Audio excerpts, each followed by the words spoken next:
ખૂનની કોશિશ કરવાના ગુનામાં આજીવન કેદની સજા ભોગવી રહેલા આરોપી છેલ્લા 2 વર્ષથી ફરાર હતો। રજાઓ પર નીકળ્યા બાદ તે જેલમાં પરત ગયો ન હતો, જેને ક્રાઇમ બ્રાન્ચની ટીમ દ્વારા ઝડપી પાડવામાં આવ્યો છે। ખૂન તથા ખૂનની કોશિશના ગુનામાં આજીવન કેદની સજા આરોપી નિલેશ કુમાર ખુમાનસિંહ પરમાર રહે ચાવડાપુરા આકાશ ટાઉનશીપ સોસાયટી આણંદને નામદાર આણંદ સેશન કોર્ટે કરી હતી તથા ₹1,50,000 નો દંડ પણ ફટકાર્યો હતો।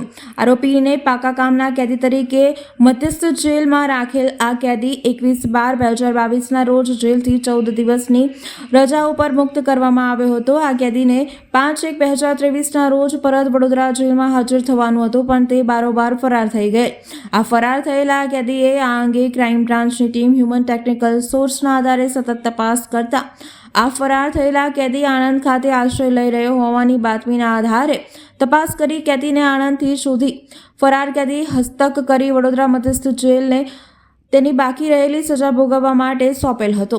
2019માં આણંદ પોલીસ મથકે નોંધાવેલી ગુનાની વિગત જોતા 19/11/2019ના રોજ આણંદ એસપી કોલેજ સર્કલ પાસે આરોપીઓની વડાપાવની લારી હતી, ત્યાં ચિમન પ્રજાપતિના મોબાઈલ ફોન ચોરીની વાત કરવા ફરિયાદી શાહિદ ગયેલ, ત્યારે આરોપીએ ઉશ્કેરાઈ જઈ શાહિદને છાતીના ભાગે વડાપાવ કાપવાની છરીથી જોરથી 2 ઘા ઝીકી દીધા હતા અને તેનું મોત નિપજાવી દીધું હતું।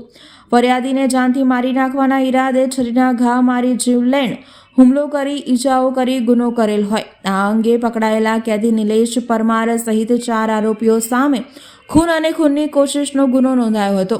આ ગુનામાં નિલેશ પરમારે આજીવન કેદની સજા અને ₹1,50,000નો દંડ થયેલો હતો।